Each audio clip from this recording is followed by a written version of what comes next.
Thank you for your questions. That was CJ Bud of CJ Says Blog. For our next question, we have Ian Lee Estrella, TikTok content creator. Hi, congratulations pala sa cast and direct. Nagustuhan ko yung unang shot. Ang ganda. Ano yung meron ka bang mga influences or parang mga inspiration mo when it comes to directing films?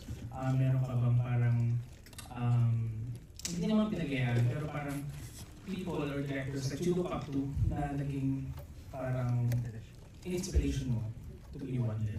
It's a very interesting question. A whole chunk of my directorial prowess as per this film came from my perspective being an actor. Parang ako kasi feeling ko, parang mas madaling mag-direct kapag meron ka ng experience na sa pagiging actor. Dahil alam mo yung dynamics ng lahat ng artista, alam mo kung paano magkwento, alam mo kung ano yung mga dapat makita in particular shots. And that's why I said a while ago with one of the questions na wala akong masyadong knowledge about sa technicals and equipments. Isa lang kasi yung malinaw sa akin eh. Alam ko kung ano yung gusto kong makita. And when it comes to influence and directors, actually one of the directors that I really look up to, which is also invited here, is really Direct Dominic Zapata.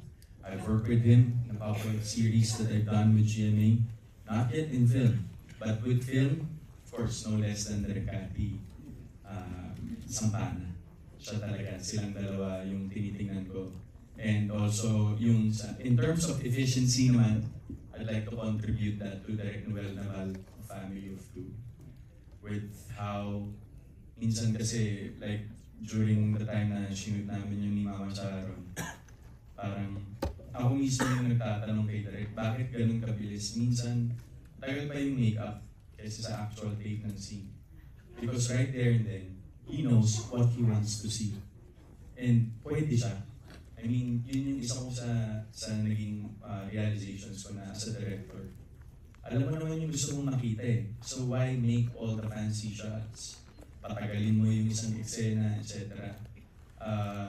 Our production environment and what our ecosystem here in the Philippines when it comes to content creation is very restricted by a lot of factors. Siyempre, media literacy, alone na tayo.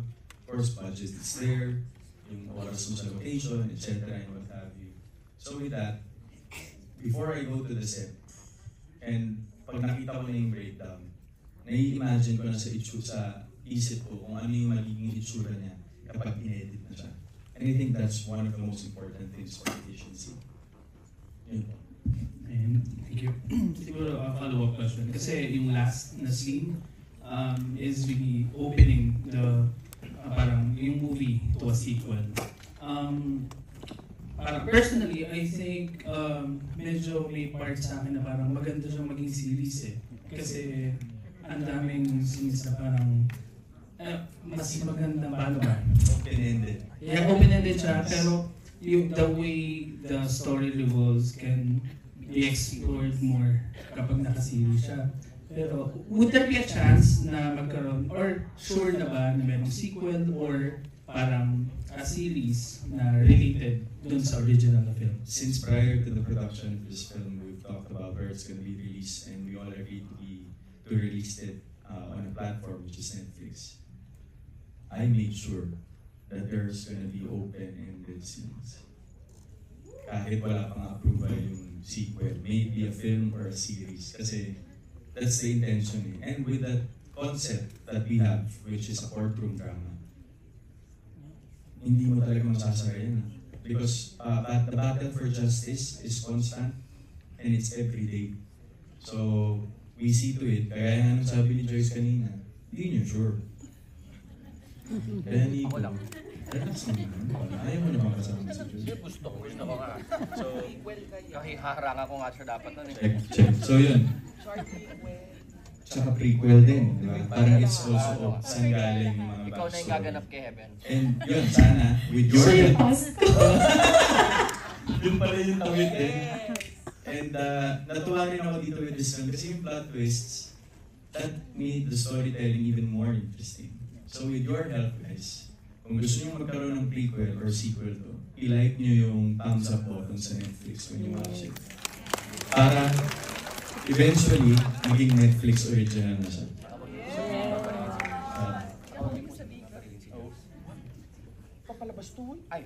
So, yun. Yeah, I think I answered the question. And last na lang, quick lang for everyone else. This is yung first film ni Derek, and what are the most memorable scenes or parang experiences you had with him during the filming? Yung mahabang siya. Yung first part, no? Yung long take. Oo, pagod na pagod kami dalawa. Pero, ano naman, mabait naman siya. Sabi niya, pagod ka na ba? Sabi ko, medyo. Tapos yun, binigyan akong tubig. Gumakalimipin.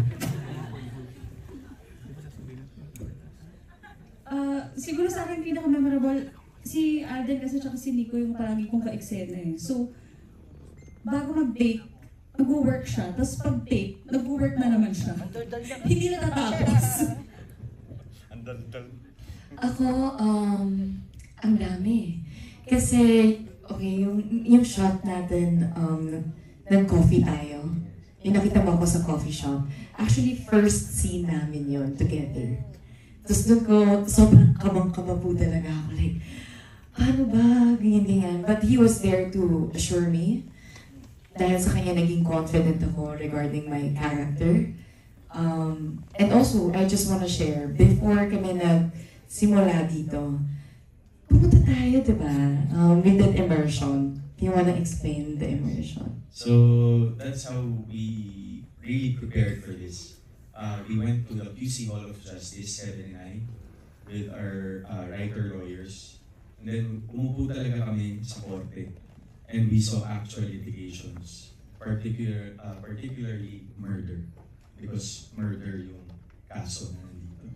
It was not an easy sight to see because andun yung parents or yung nawalan ng mahal sa buhay, and andun yung mga accused which are detained. And the ones na talagang napatunayan are also nasa kulungan sila. But it's very interesting to watch. You know, there's a judge, there's the lawyer, in defense of the accused, there's the public prosecutor, and then I think sa atin kasi wala tayong jury, which is yung mga commoners or people who can watch the litigation happening, and their feedback is also essential. I don't know why. Bakit wala tayong jury? Because particularly in the United States, mayroong jury. So maybe that's none of my concerns kasi wala rin naman ako sa lawmaking and justice system ng Pilipinas. Pero I think it would be of help also if third party eyes can see what's really happening. Kasi yun parang, well, technically with what's happening right now, with all the hearings and what have you, it's being shown live on social media. I mean, but because it's a national issue. But with regards to cases like this, sana ganun din. Para lang talagang mapakita lang natin yung fairness and justice when it comes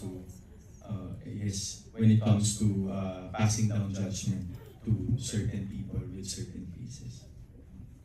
And then, okay, so isang memorable na naman po yan, diba? I had so many.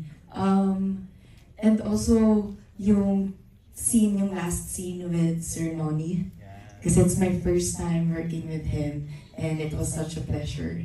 And kamang-kama rin po ako, but ayun, na-ito naman, kumbaga. So, ayun po.